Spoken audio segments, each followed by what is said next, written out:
पातुं धर्ममधर्ममुत्खनयितुं श्रीभक्तिधर्माङ्गतो जातायोत्तरकौशलेषु दयया सर्वेश्वरेशाय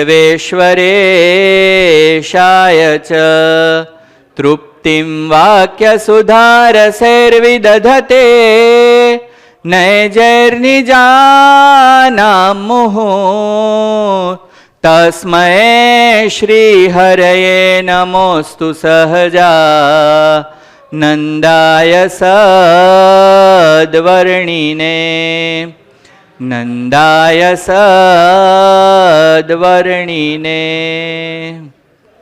बोलो स्वामीनारायण भगवाननी जय।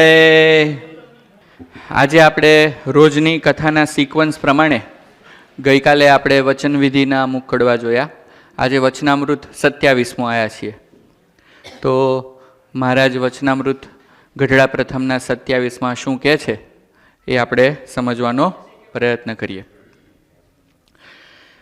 આજે થઈ ગઈ 22 ઓક્ટોબર 2025 વેડનસડે છે અને આપણે સૌ શ્રી સ્વામિનારાયણ હિન્દુ મંદિર જુનાગઢ ધામમાં રાજાધિરાજ ભગવાન શ્રી સ્વામિનારાયણ, લક્ષ્મીનારાયણ દેવ, રાધારમણ દેવ, સિદ્ધેશ્વર મહાદેવ, નીલકંઠવર્ણી, વિઘ્ન વિનાયક દેવ અને કષ્ટભંજન દેવની સમક્ષ સભામાં ઉપસ્થિત છીએ.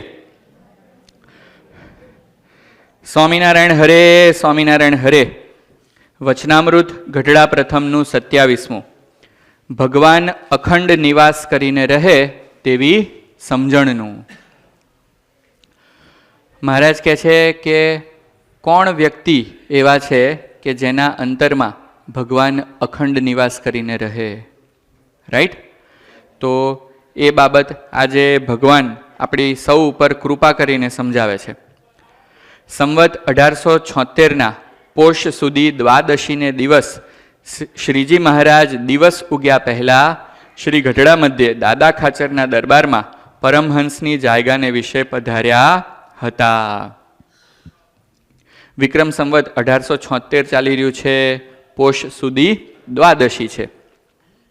આગલે દિવસ બધા સંતોએ એકાદશીનું વ્રત કર્યું હોય અને જાગરણ પણ કર્યું હોય અને વહેલી સવારે રાત્રે જો જાગરણ કર્યું હોય તો લેટ નાઇટ તો જાગ્યા હોય, બધા ધૂન કીર્તન ભજન કરતા હોય અને બીજે દિવસે સૂરજ ઉગ્યો એની પહેલાં ભગવાન સાધુની ધર્મશાળામાં પહોંચી ગયા.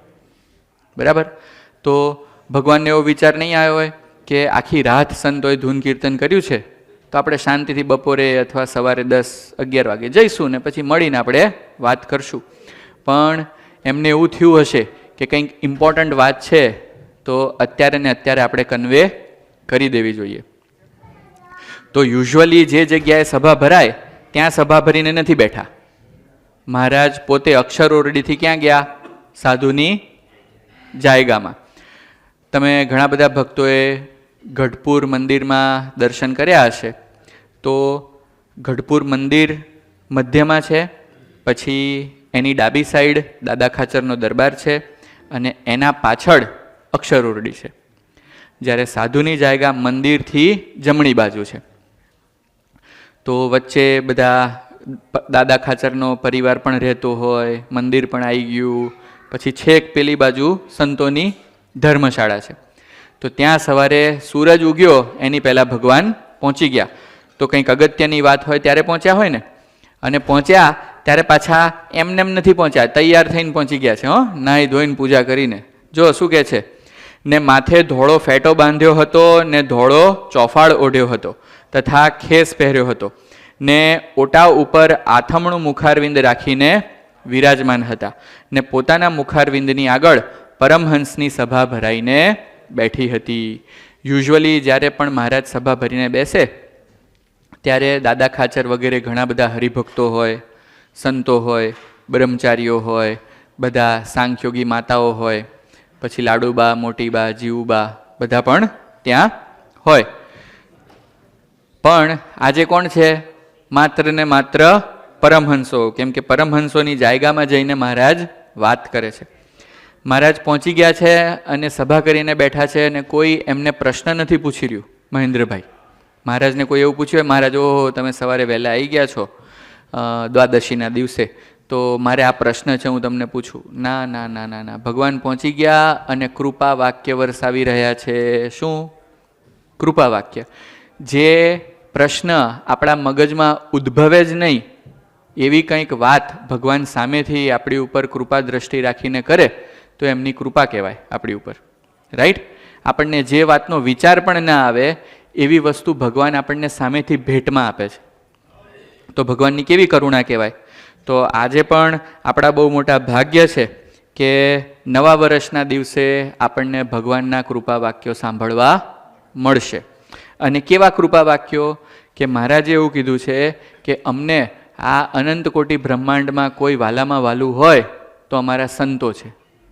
શું સંતો કેટલા વાલા છે? મહારાજ એવું કહે છે શ્રી હરિચરિત્રામૃત સાગર નામના ગ્રંથમાં, અક્ષર પદ કરતાં પણ સંતો અમને વિશેષ વાલા છે. તો એવા એમના જે વાલા સંતો એમને કંઈક પોતાની રહસ્યની વાત કે કંઈક એમની મનગમતી વાત ભગવાન રજૂ કરે છે, એ આજે ગોપાળાનંદ સ્વામી, નિત્યાનંદ સ્વામી, શુકાનંદ સ્વામી અને મુક્તાનંદ સ્વામીની કૃપાથી આપણને આજે સાંભળવા મળશે.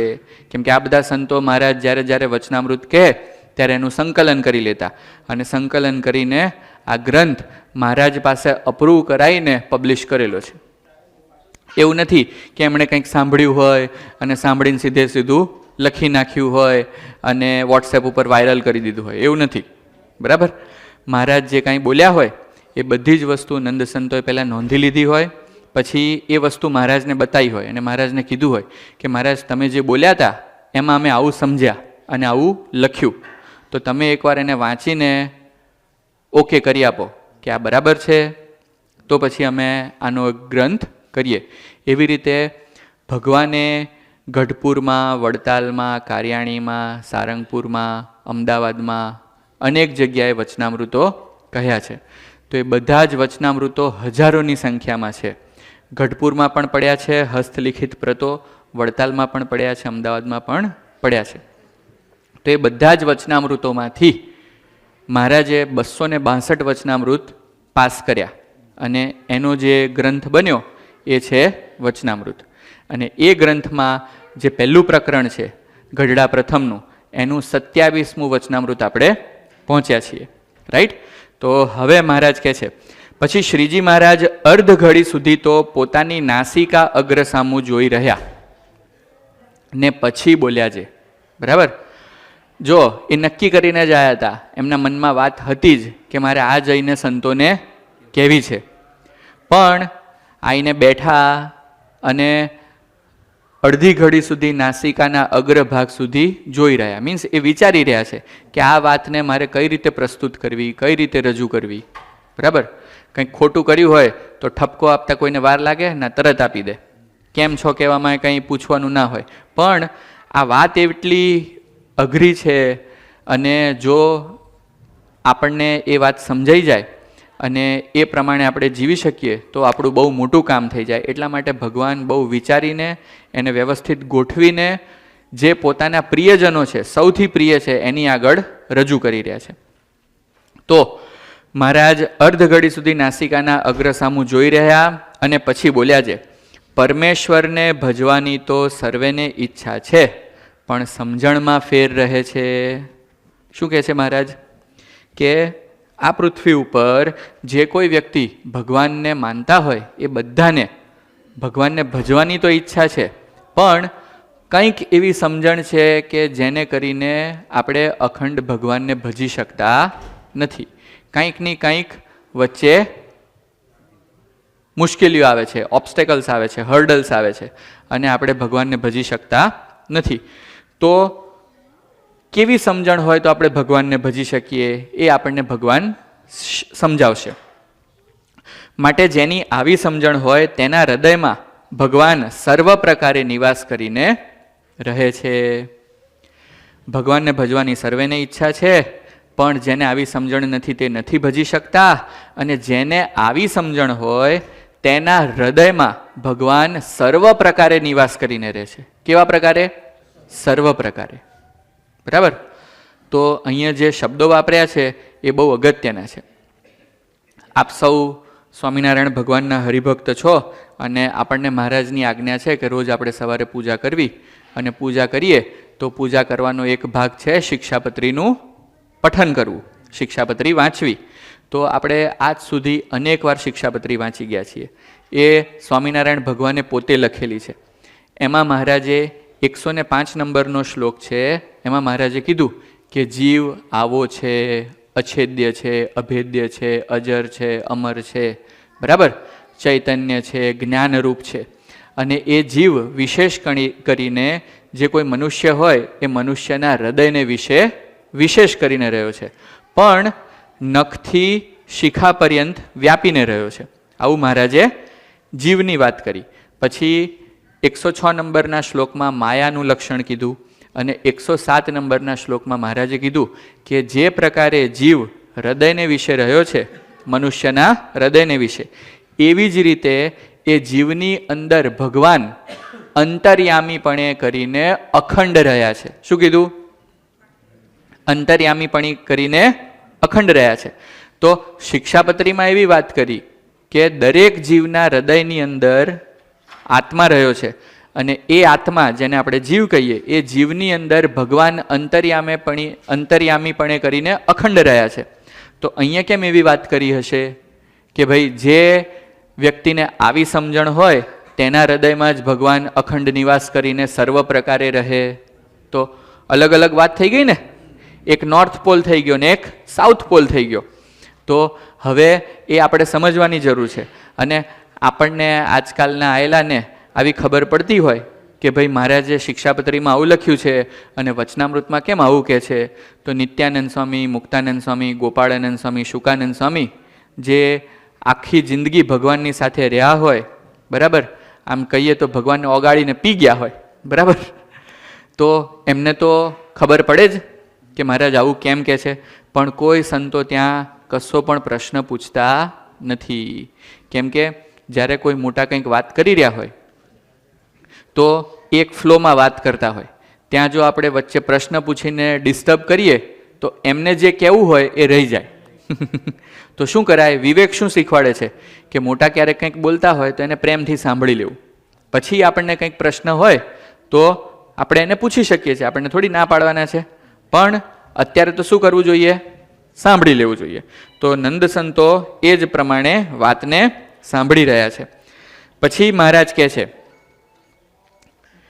કે તેની વિગત જે એમ સમજતો હોય જે આ પૃથ્વી જેની રાખી સ્થિર રહી છે ને જેની ડોલાવી ડોલે છે. આ પહેલું એક્ઝામ્પલ આપ્યું કે આ પૃથ્વી ઉપર જે કોઈ વ્યક્તિ એમ સમજતું હોય કે આ પૃથ્વી જેની રાખી સ્થિર રહી છે ને જેની ડોલાવી ડોલે છે, બરાબર, તથા આ આકાશમાં તારામંડળ જે રાખ્યું છે અધર, એ જેને રાખ્યું સ્થિર રહ્યું છે, તથા જેના વરસાવ્યા મેઘ વરસે છે, તથા જેની આજ્ઞાએ કરીને સૂર્યચંદ્ર ઉદય અસ્તપણાને પામે છે, તથા ચંદ્રમાની કળા વધે છે, ઘટે છે, તથા પાળ વિનાનો સમુદ્ર જેની મર્યાદામાં રહે છે, તથા જળના બિંદુમાંથી મનુષ્ય ઉત્પન્ન થાય છે અને તેને હાથ, પગ, નાસિકા, કાન એ આદિક 10 ઇન્દ્રિયો થઈ આવે છે, તથા આકાશને વિશે અધર જળ રાખી મૂક્યું છે અને તેમાં ગાજવીજ થાય છે. એવા અનંત આશ્ચર્ય છે તે સર્વે મને મળ્યા એવા જે ભગવાન તેના કર્યા થાય છે.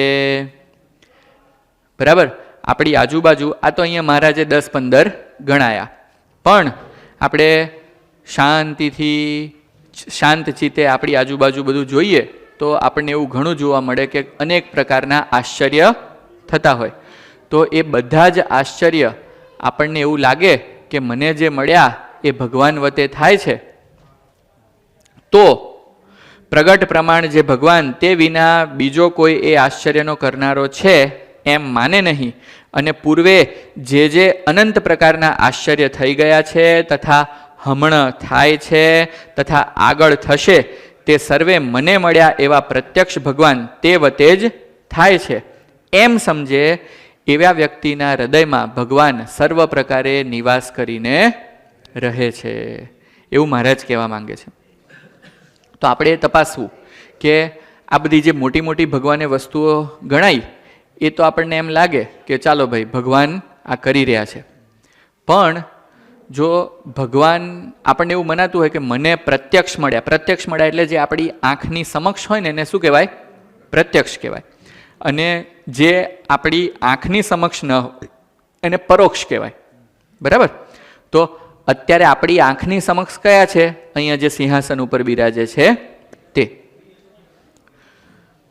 તો માનો કે બહાર કંઈક અઘટિત ઘટના બને તો આપણને એવું લાગે કે અહીંયા જે ભગવાન બેઠા છે એમણે એવું કર્યું?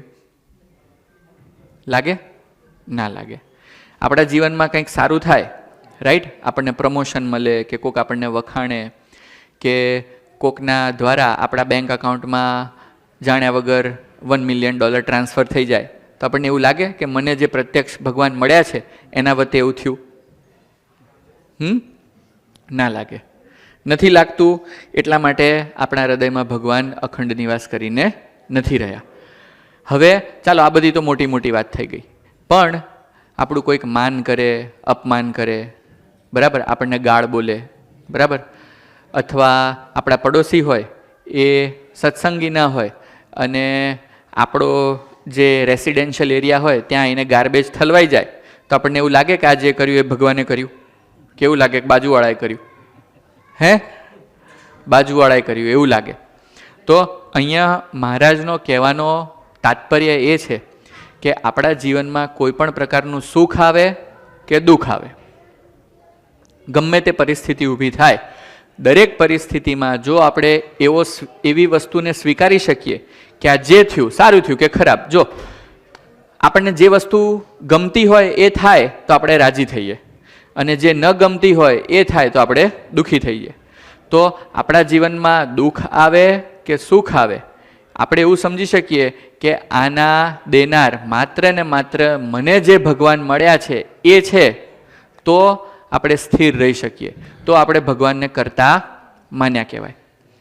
પણ જો કંઈક પરિસ્થિતિ ઊભી થાય સુખ અથવા દુઃખની અને એમાં આપણે વાંક એમ કાઢીએ કે ભાઈ હું ધૂન બોલતો હતો અને જ્યારે મેં ચલતી ઉપાડી ત્યારે આ છોકરાને બરાબર વગાડતા આવડતું નહોતું તો એ બેસુરું વગાડતો હતો અથવા તાલ ચૂકી જતો હતો, બરાબર, એવું જો હું માનું તો મેં ભગવાનને કરતા હરતા નથી માન્યા. કોને માન્યા?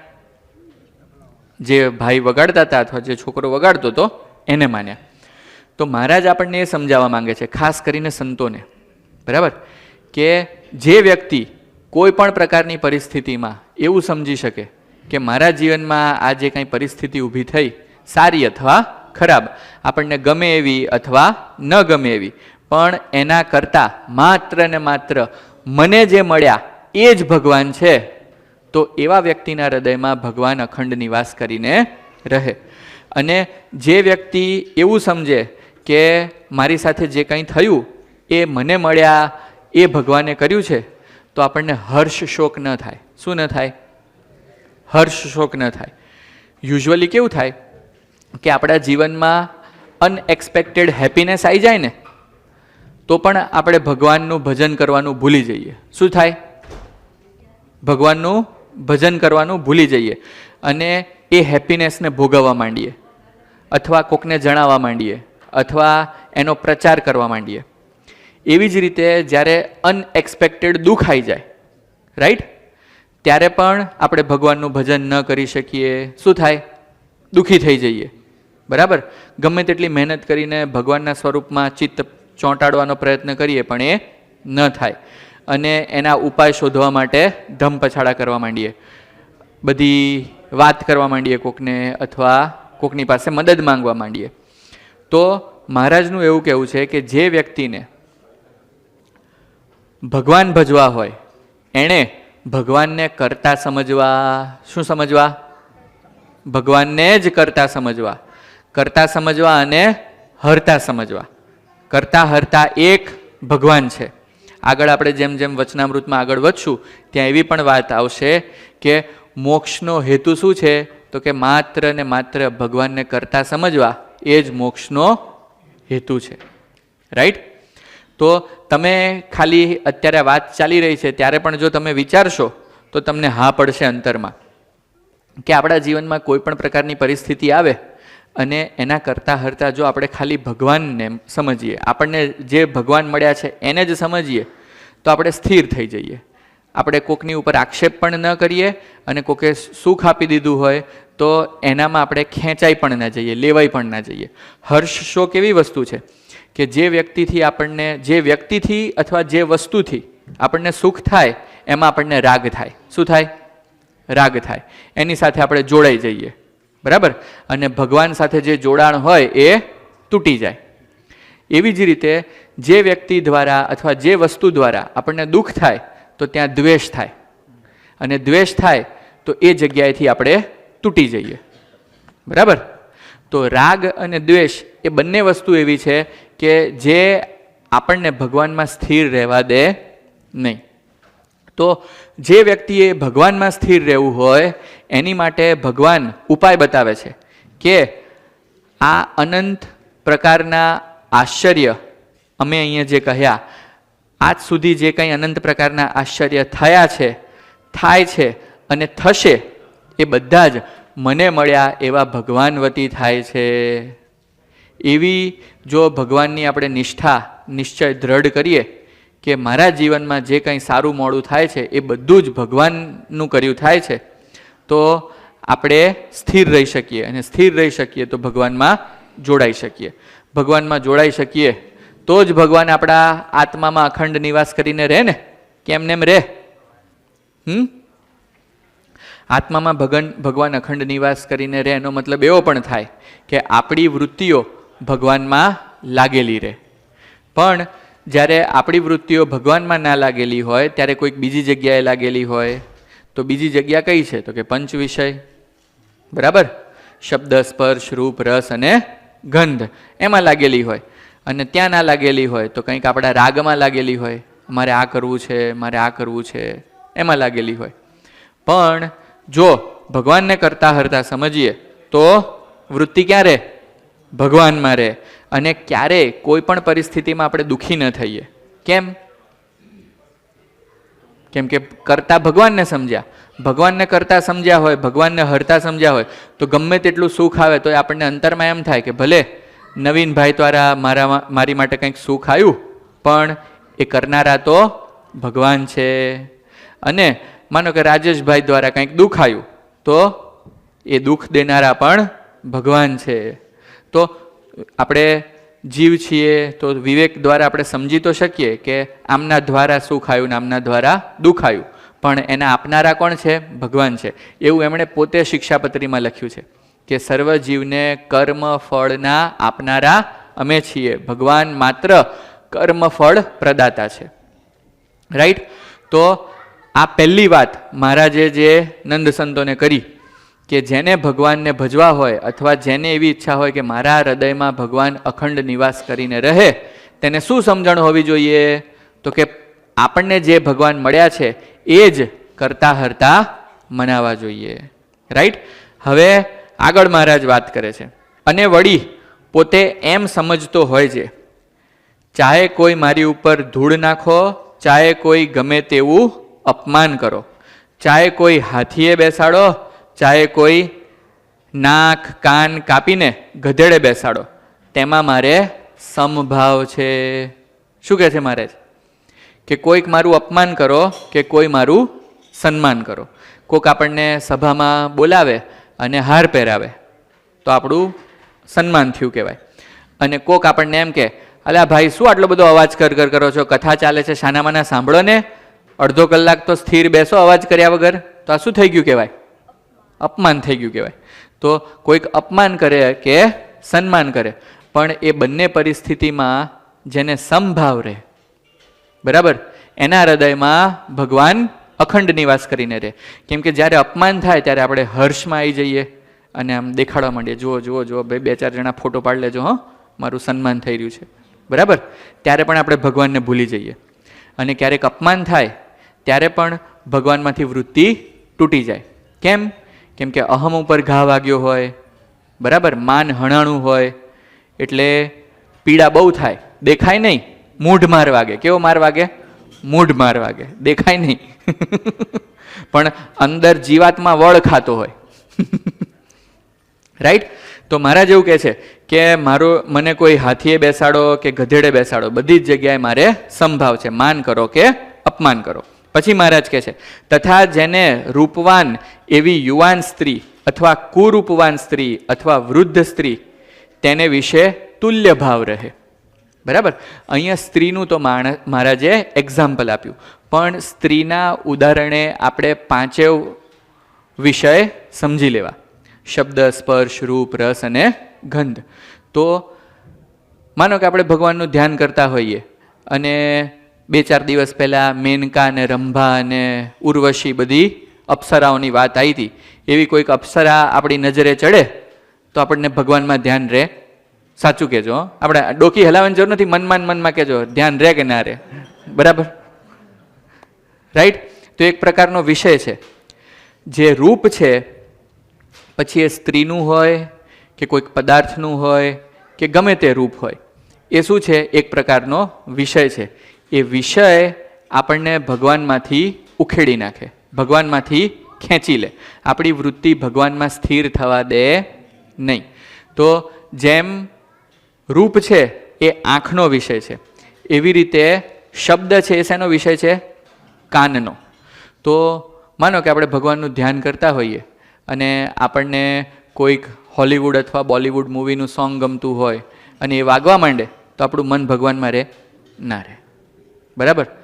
એ આમ આપણે ભગવાનનું ધ્યાન કરતા હોઈએ પણ મનમાં એ સોંગ ગુનગુનાવા માંડીએ આપણે. ખબર પડી?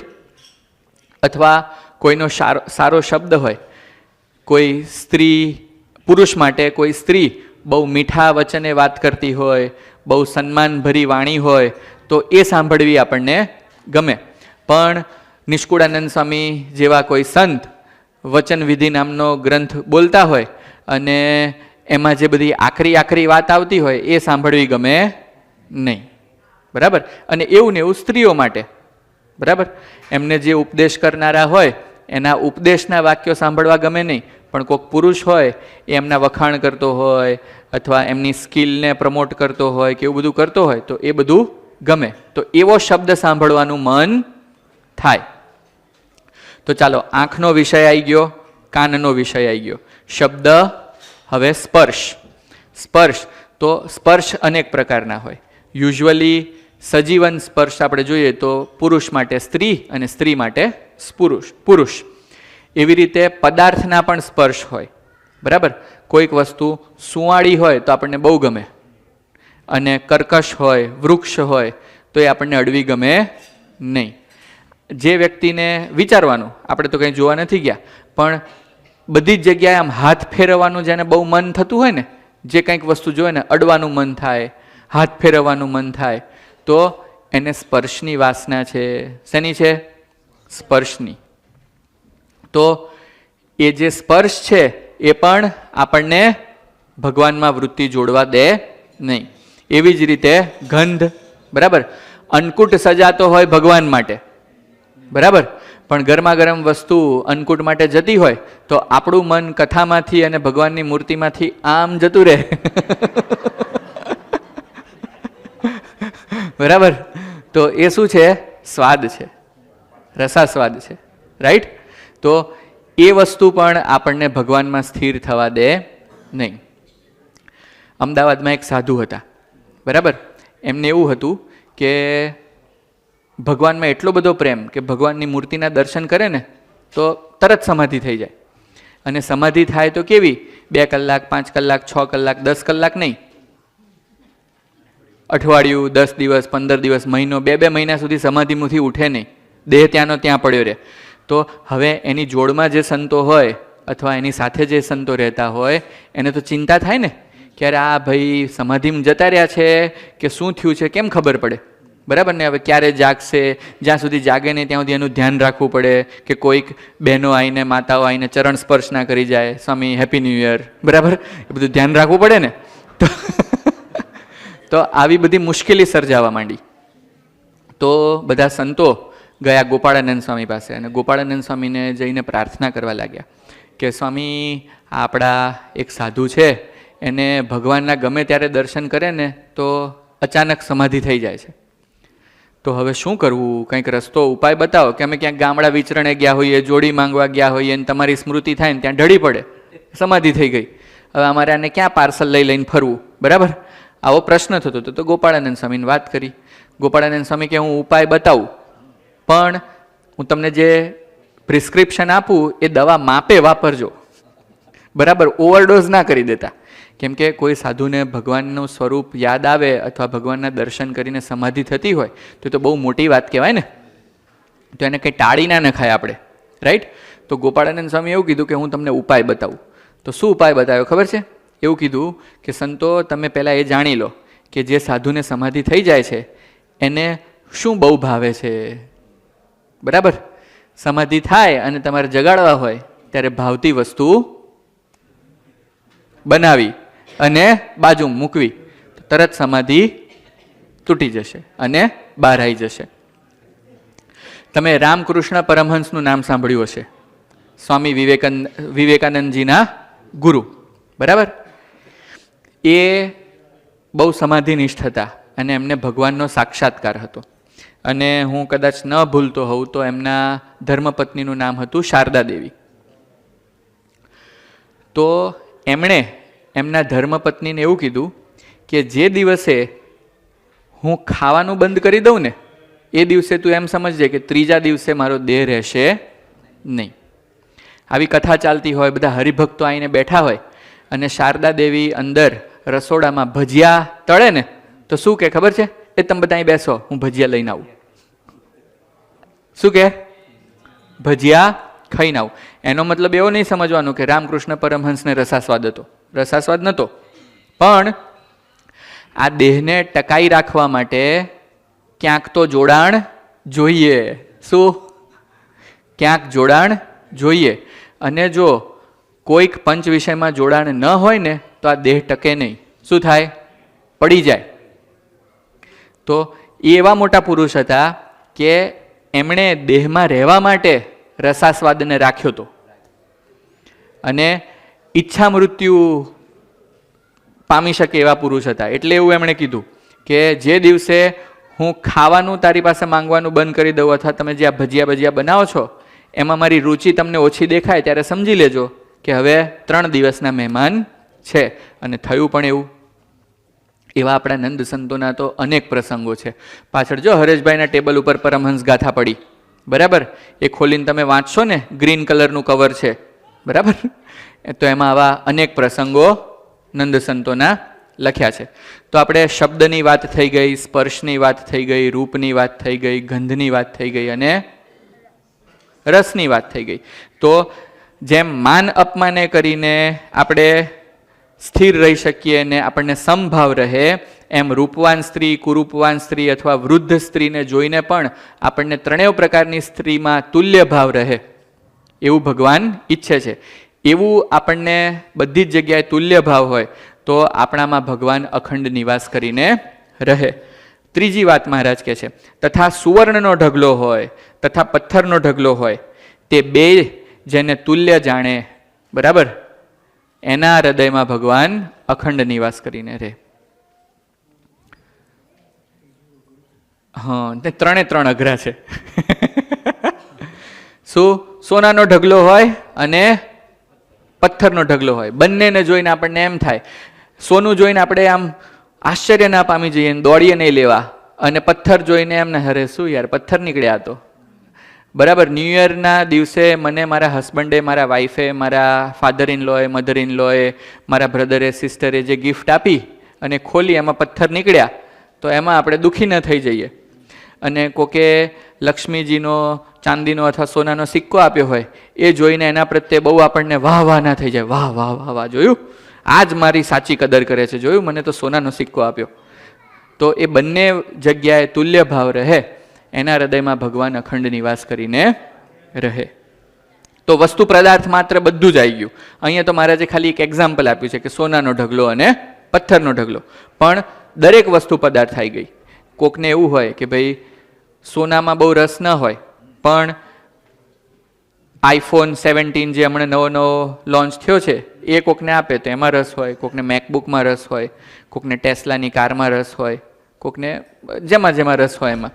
પણ જે કોઈ વસ્તુ પદાર્થ હોય એ દરેક વસ્તુ પદાર્થમાં આપણને તુલ્ય ભાવ રહે એની વૃત્તિ ભગવાનમાં લાગેલી રહે.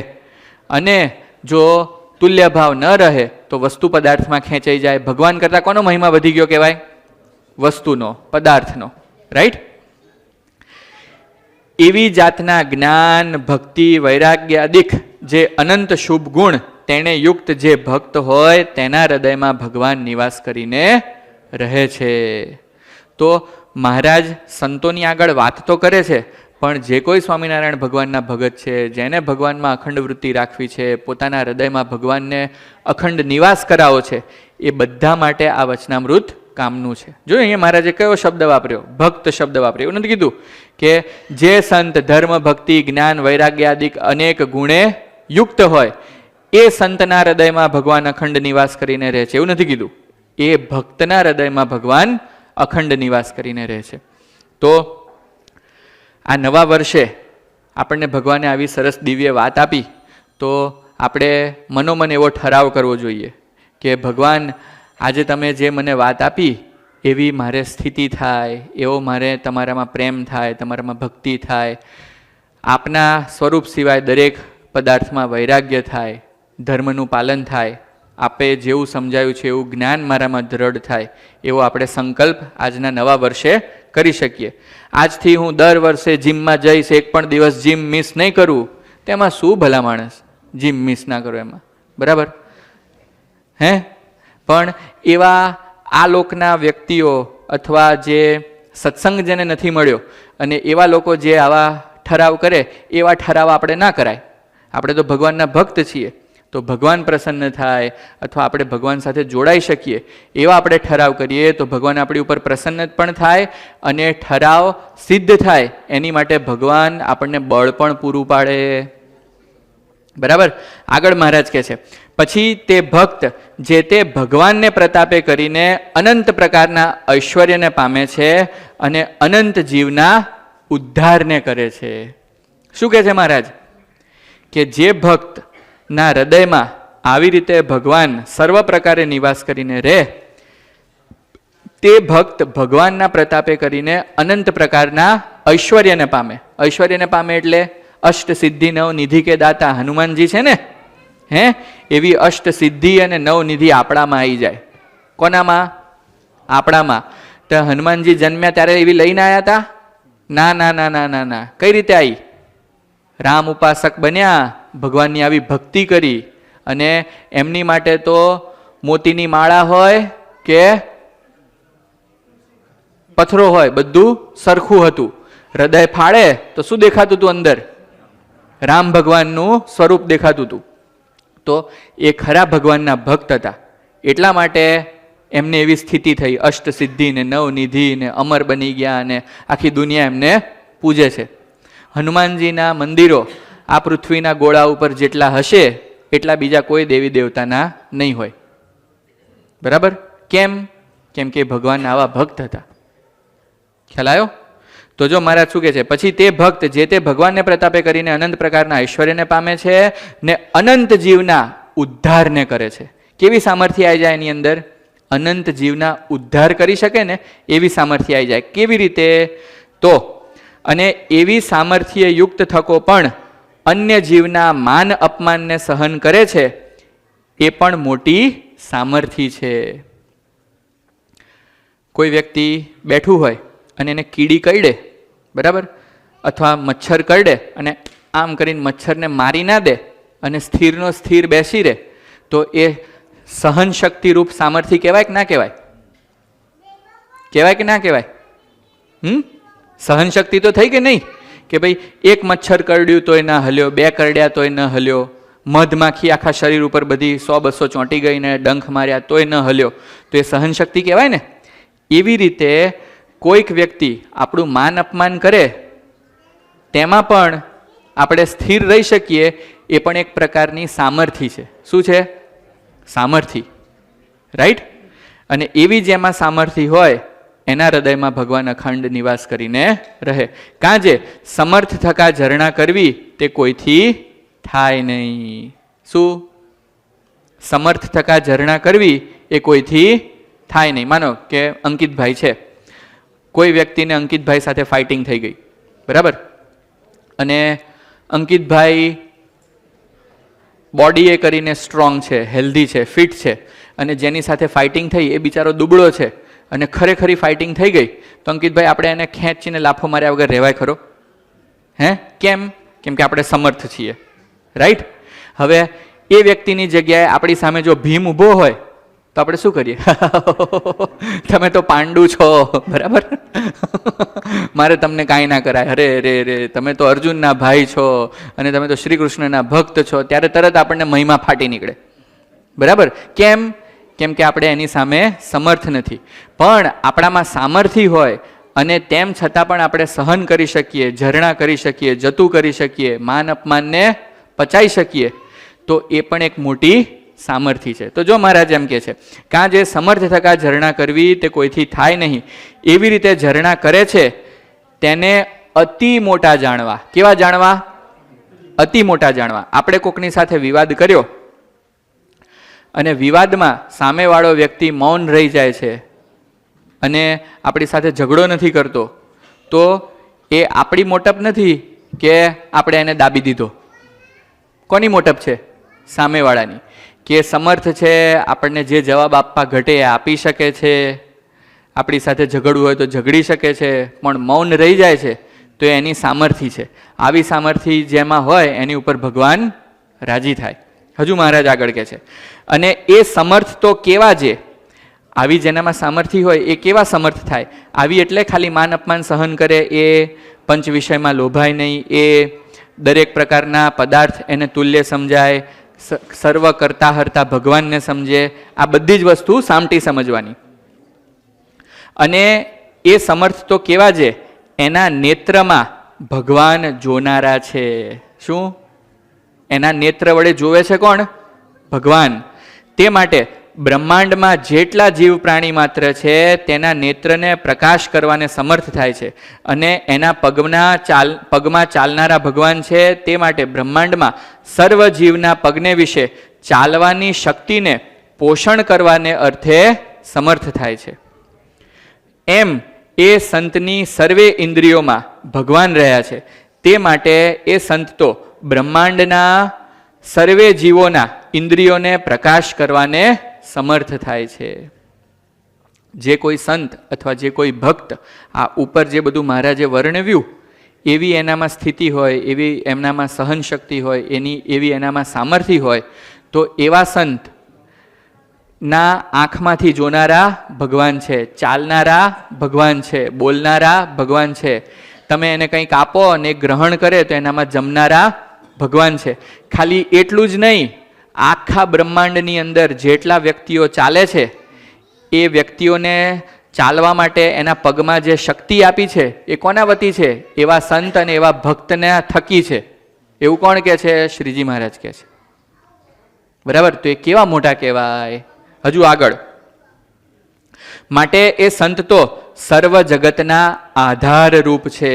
તે તુચ્છ જીવનું અપમાન સહન કરે તે એમની અતિશય મોટપ છે, બરાબર.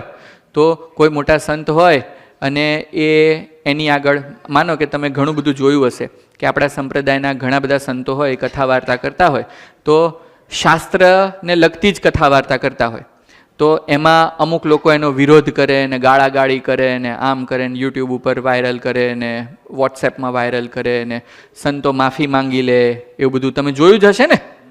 તો શું એવું સમજવાનું કે સાધુ જેણે માફી માંગી, બરાબર, એ નાના થઈ ગયા? ના ભાઈ ના. એ તો શું કરે છે? સમર્થ થકા ઝરણા કરે છે, રાઈટ. તો એને કંઈ આપણે તુચ્છ ના સમજાય. જો તુચ્છ સમજીએ તો આપણે તુચ્છ થઈ જઈએ.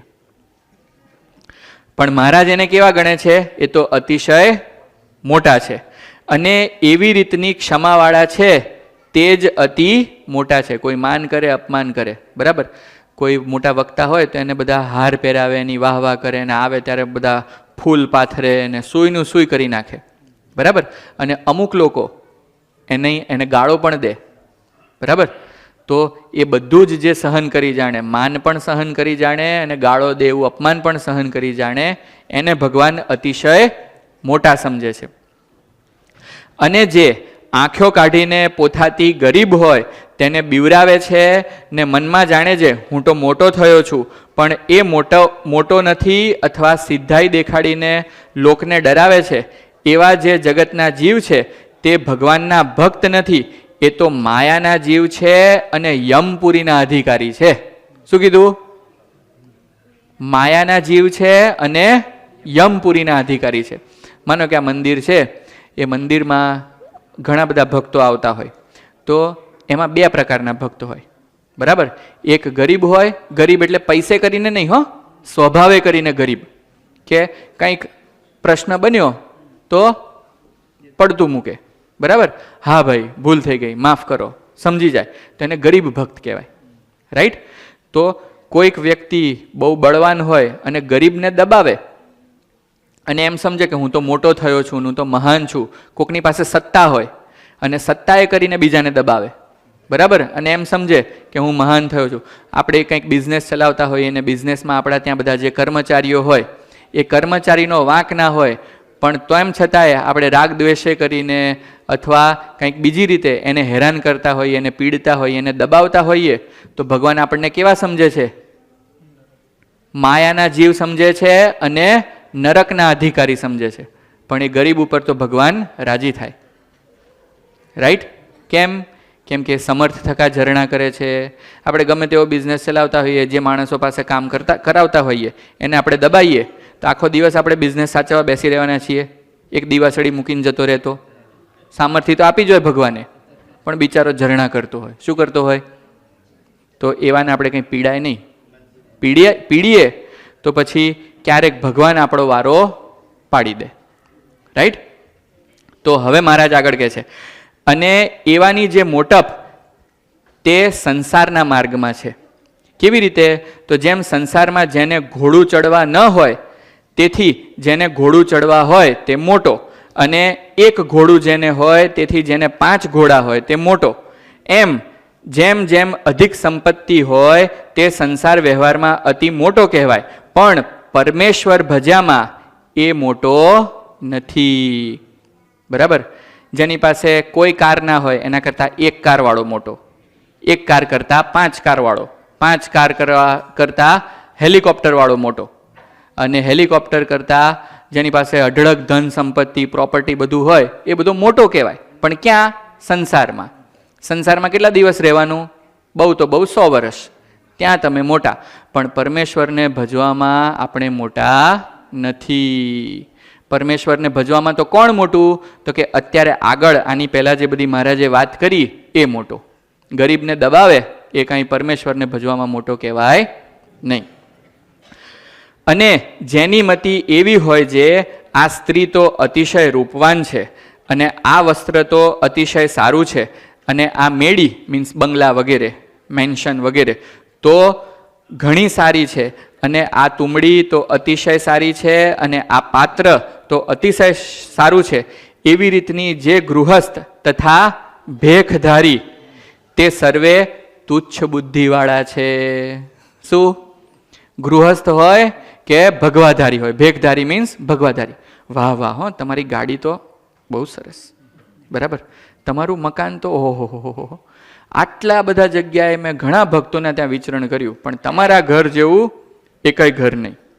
તમારા વસ્ત્ર બહુ સારા, એવું જેના મનમાં ચાલ્યા કરતું હોય એને મહારાજ શું કહે છે? એવી રીતના ગૃહસ્થ હોય અથવા ભેખધારી હોય તે કેવા છે? તુચ્છ બુદ્ધિવાળા છે. કેમ કે એની મતિ ક્યાં સુધી છે? તુચ્છ પદાર્થમાં જ પડી છે, ભગવાન સુધી પહોંચી જ નથી. કેમ કે જે વસ્તુ તમારા મગજ પર પ્રભાવ પાડે એનો તમને મહિમા છે. શેનો? જે વસ્તુ તમારા મનમાં પ્રભાવ પાડે એનો મહિમા છે. ભગવાનનો પ્રભાવ પડ્યો મૂકીને આપણને વસ્તુ પદાર્થનો મહિમા થાય તો આપણા મગજમાં એનો પ્રભાવ છે. અને જેનો પ્રભાવ હોય એનું જ ભજન થાય. શેનું ભજન થાય? બરાબર. માનો કે કોઈ યુવાન પુરુષ હોય, એને કોઈક યુવાન સ્ત્રી ગમી ગઈ હોય, તો કંઈ એને માળા લઈને આમ બેસવું ના પડે, ફલાણાનું નામ બોલ ના કરવું પડે. એને સવારે જાગે ત્યારથી સૂઈ જાય ત્યાં સુધી સપનામાં એ જ દેખાય કરે. કેમ કે એનો પ્રભાવ પડી ગયો. એવી રીતે જે દિવસે આપણને જે પ્રગટ ભગવાન મળ્યા છે એનો પ્રભાવ પડી જાય ત્યારે આપણે એનું ભજન નહીં કરવું પડે, માળા નહીં કરવી પડે. શું થશે? 24 કલાક મગજમાં એ જ ચાલ્યા કરશે. ત્યારે તમે કહેશો જે એનું કલ્યાણ થશે કે નહીં થાય? ચાલો, આ બધી વાત થઈ ગઈ. તુચ્છ બુદ્ધિવાળા છે ને નરકના પાત્ર છે ને માયાના જીવ છે. તો સામેથી ભગવાન પૂછે છે કે આવા જે કોઈ ભગવાનના ભક્તો છે અથવા જીવો છે એનું કલ્યાણ થશે કે નહીં થાય? તો મહારાજ આપણને નવા વર્ષના દિવસે શાંતિ થાય એવો જવાબ આપે છે. શું કહે છે મહારાજ? તે કલ્યાણ તો પામર જેવો સત્સંગમાં હોય તેનુંય થાય છે. સત્સંગમાં કોઈ આવ્યો પછી ગમે તેવો પામર હોય એનું કલ્યાણ તો થવાનું જ. આપણે આના પહેલાંની ઘણી સભાઓમાં જોઈ ગયા હતા કે કલ્યાણનો મતલબ શું? આપણે જે સ્થિતિમાં હોઈએ એ સ્થિતિથી આગળ વધવું એને કલ્યાણ કહેવાય. તો જે કોઈ વ્યક્તિ સત્સંગમાં આવ્યો એનું કલ્યાણ તો થાય જ. એક્ઝામ્પલ આપું કે તમે લોકો 3 કલાકથી અહીં બેઠા છો, બરાબર? તો આ તમારું 3 કલાક પૂરતું કલ્યાણ થઈ ગયું. શું? તો કે તમને ભગવાનના દર્શન થાય છે, ભક્તોના દર્શન થાય છે, સંતોના દર્શન થાય છે, એનો પ્રસાદ મળશે. તો આ 3 કલાક પૂરતું કલ્યાણ થયું. પણ જે લોકો અહીં નથી આવ્યા એ ક્યાંક બહાર ફરતા હશે, દારૂ પીતા હશે, સિગરેટ પીતા હશે, માવા ખાતા હશે, કુસંગીઓ સાથે સમય સ્પેન્ડ કરતા હશે. તો આ કલ્યાણ થયું કે ના થયું? તો જે વ્યક્તિ સત્સંગમાં આવ્યો એનું કલ્યાણ તો થવાનું જ છે. પામર જેવો જીવ હોય તોય કલ્યાણ તો થાય જ. પણ મોરે કહી એવી જે સંતતા તે એમાં કોઈ દાહડે આવતી નથી. કેવી સંતતા? આગળ જે ભગવાને કીધી ને કે એની આંખમાં જોનારા ભગવાન છે, ચાલનારા ભગવાન છે, બ્રહ્માંડમાં જેટલા જીવો છે એને જોવાની, સાંભળવાની, બોલવાની, ચાલવાની બધી શક્તિના આપનારા એવા ભક્ત, એવા સંત બને છે. તો એવી સાધુતા આવતી નથી. અને એવી સાધુતા ક્યારે આવે? જ્યારે એ વ્યક્તિના હૃદયમાં ભગવાન અખંડ નિવાસ કરીને રહ્યા હોય ત્યારે. પછી આગળ મહારાજ કહે છે, પણ મોરે કહી એવી સંતતા તે એમાં કોઈ દાડે આવતી નથી. તથા પૂર્વે કહ્યા એવા જે સંત તેના જે ગુણ તે પણ એમાં આવતા નથી. કાં જે એ પાત્ર થયો નથી. શું? પાત્રતા કેળવવી પડે ને, રાઈટ? પાત્રતા વગર આપણને ભગવાન કંઈ આપી દે તો કંઈ પચે નહીં, બધું ઢળી જાય અથવા ખોટી જગ્યાએ વપરાઈ જાય. જે કોઈ મહાન મોટા રાક્ષસો થઈ ગયા એ બધાનામાં કંઈ પાત્રતા નથી અને ભગવાને મોટા વરદાન આપી દીધા. તો એ જે વરદાન મળ્યા, શક્તિ મળી, પાવર મળ્યો, એનું શું કર્યું? એ લોકોએ દુરુપયોગ કર્યો. બરાબર? અને એની જ સામે ગોપાળાનંદ સ્વામી, ગુણાતીતાનંદ સ્વામી, મુક્તાનંદ સ્વામી જેવા સંત જે ભગવાનને સર્વ પ્રકારે અખંડ ધારી રહ્યા હતા એને પણ ભગવાને એવી સામર્થ્ય શક્તિ આપી હતી. વ્યાપકાનંદ સ્વામી, બરાબર, આમ મછરું પકડે અને મરેલી ઘોડીમાં જીવ નાખે ને ઘોડી ઊભી થાય. આ ઓછી સામર્થ્ય કહેવાય? ગ્રહણ થવાનું હોય ને એને અટકાઈ નાખે, ઓછી સામર્થ્ય કહેવાય? શામળાજી રોજ જેની સાથે રમવા જાય, બરાબર, એ કંઈ ઓછી સામર્થ્ય કહેવાય? આવા તો અનંત ચરિત્રો છે, રાઈટ? તો એવા જે સંત, એવા જે ભક્ત એ પાત્ર થયા હોય એટલા માટે ભગવાન એમાં સામર્થ્ય આપે. અને એ સામર્થ્ય એ કોઈને દબાવવા માટે, હેરાન કરવા માટે, પજવવા માટે અથવા કોઈને પીડવા માટે ન વાપરે. ક્યાં વાપરે? ભગવાનને ગમે એવી વસ્તુમાં વાપરે, રાઈટ? તો એમ વાર્તા કરીને જય સચ્ચિદાનંદ કહીને શ્રીજી મહારાજ દાદા ખાચરના દરબારમાં પોતાને ઉતારે પધાર્યા. ઇતિ વચનામૃતમ ગઢડા પ્રથમનું 27મું થયું. તો ભગવાન અખંડ નિવાસ કરીને રહે તેવી સમજણની આજે ભગવાને આપણને કૃપા કરીને વાતો સમજાવી. ભગવાનને પ્રાર્થના કરીએ કે મહારાજ તમારા જે દિવ્ય શબ્દો છે, આપની જે પરાવાણી છે એને આજના નવા વર્ષના દિવસે અમે વાગોળવાનો પ્રયત્ન કર્યો. અમારી માઇક બુદ્ધિથી અમને જેવું કાંઈ સમજાયું એવું અમે સમજવાનો પ્રયત્ન કર્યો. પણ યથાર્થ તમારો જે અભિપ્રાય હોય તે આપ જ અમને કૃપા કરીને સમજાવજો. અને તમને ગમે એવા અમે ભક્ત બની શકીએ એવી અમારી ઉપર આ નવા વર્ષના દિવસે કૃપા કરજો. બોલો સહજાનંદ સ્વામી મહારાજની જય.